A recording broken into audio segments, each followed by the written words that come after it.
Hey my populace, welcome to a new video where we teach you how to learn a language and how to learn it as fast and as great as possible. So today we're talking about Netflix. I'm asking you the question, do you need Netflix to learn a language and do you learn it faster with Netflix or no?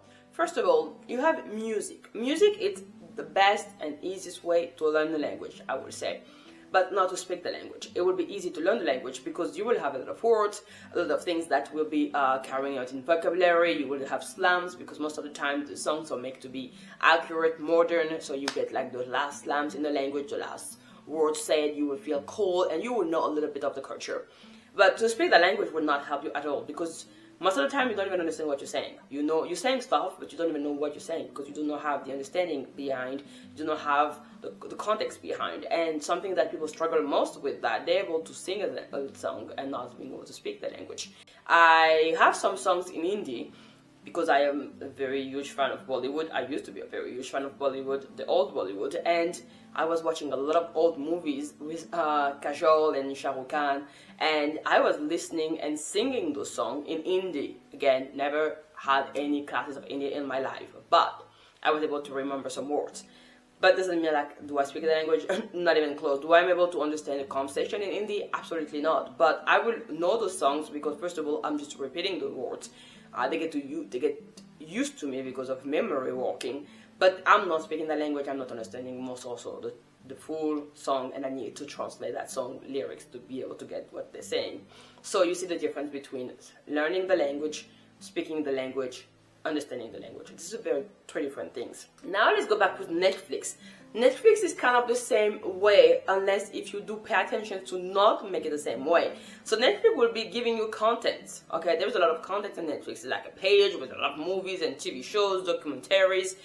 You can find something very modern, something very old, theater pieces. So you can learn whatever you want to learn, however you want to learn it, and that's the great tool. So that's why, yes, I do recommend Netflix as a tool to learn the language, and it's sure it's going to help you a lot to actually get the language. That's not even a doubt on that. But depending on how you will be using it, you can get very slow in your learning, going back or actually going forward and fast. So it just depends how you're using it. For example, if you're using Netflix like my sister does, and never put in original version and always watching the things in the language because it's easier, you will never learn anything because you're making yourself comfortable watching an American show, for example, in French.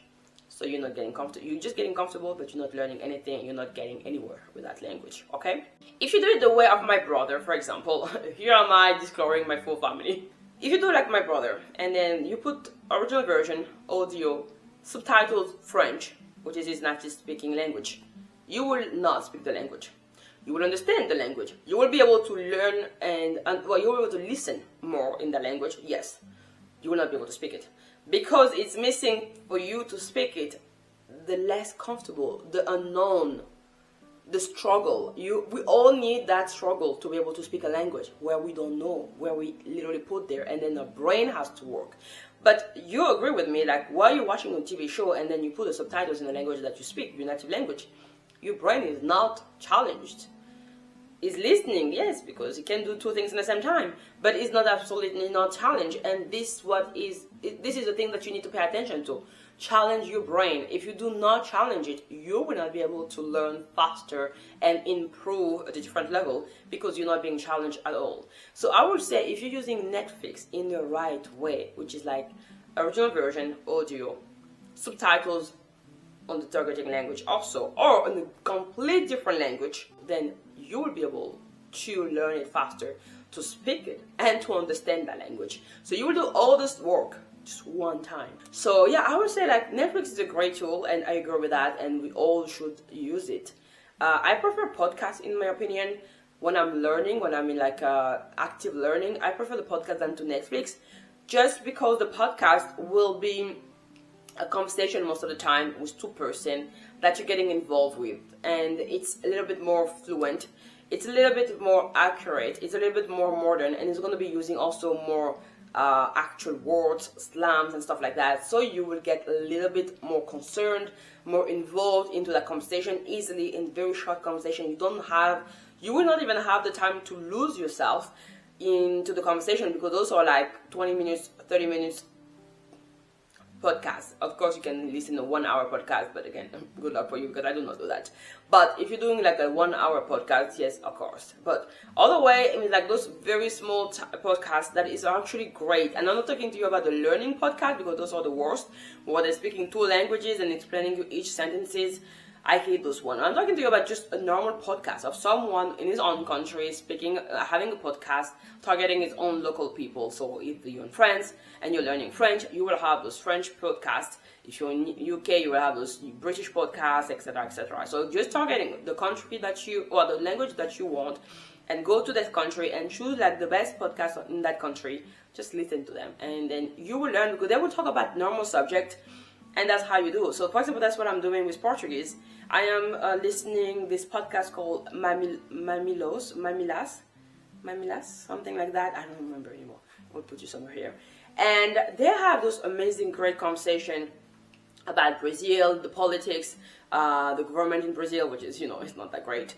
The society, the people. I mean, they have like this great subject of that I enjoy listening and talking about on that podcast. And yes, it is complex, and yes, it's taking me a lot of time to understand everything, but I just have like 20 minutes to be very, very concentrate and paying attention in a full challenge way, and then after get as much possible of information that I would have done is with like a 45 minutes TV show or like a 2-hour movie in the targeted language on Netflix. So I would say, yeah, Netflix is great in terms of like if you're doing like passive learning, which you know the difference. We already talk about active and passive learning here.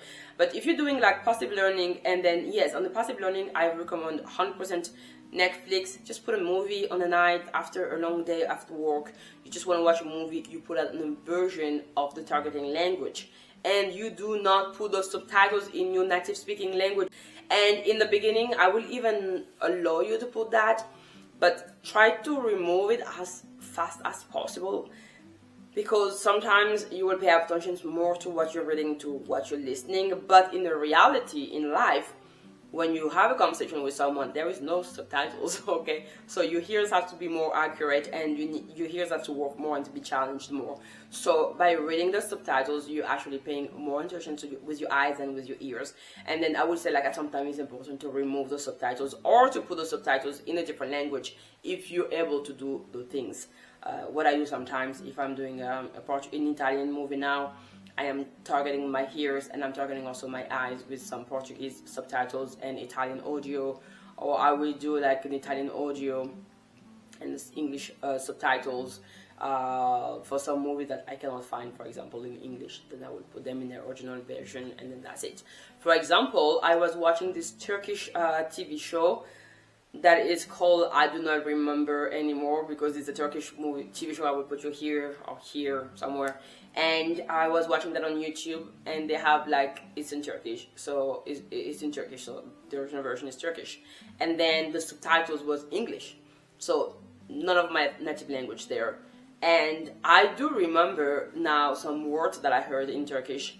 I'm not learning Turkish at all, but the more that I heard, because it was coming all the time. I'm not able to say to you I was understanding everything they were saying, because it's not true, because I was reading those subtitles. But I was able to also pay attention to my ears. And because I'm not learning that language, I do not have to be 100% pay attention to my ears, because I also want to enjoy the TV show. But it's just great to be able to listen there. And I was able to feel a little bit of vocabulary, like to be able to say avec, gorgeous. And yes, it's just great. So yeah, for ending this video here, Netflix is a great tool, and I do recommend that if you want to learn fast. But it just depends how you're going to be using that tool. It can be slow, it can slow you down, or it can improve and help you to get faster the language. So just depending on how you're using it, it can become one of the most amazing tools or one of the worst. It's the same thing probably with also artificial intelligence. It's the fact that if you know how to use AI and you're using very well, you can do a lot of things, amazing things with that. If you don't know how to use it, it's just like slowing you down and making you feel a little bit more dumb. So that's it. Anyway, thanks for watching that video. I hope you will enjoy that. I love those kind of short videos we're doing here when we're just coming here with a subject and we're just trying to answer quickly as possible. I love to talk, but I am trying as much as possible to cut and make a more dynamic editing. I hope you're enjoying this one, but I think it is the case because I'm seeing more on you subscribing, so this is the answer that I also want to see, and also the likes is coming, so don't forget to, by the way, like that video if you enjoyed this one by giving it a thumbs up, and also leave me in comments as always where you're coming from, if you just joined the Populace with this video, if you just learn about me now, and which languages are you learning, because we all hear about sharing our experience with languages, and I'm here talking to you about the language I'm learning, the one that is active learning and the passive learning. So please do the same thing also if you don't mind on the comments. I would be very happy to hear about that and to read you. And also do not forget to subscribe. You guys are watching me but not subscribing enough in my opinion, so please do. The link is in the description box, and also something here on screen. I never know where it is. I will see you on the next one. You guys take care.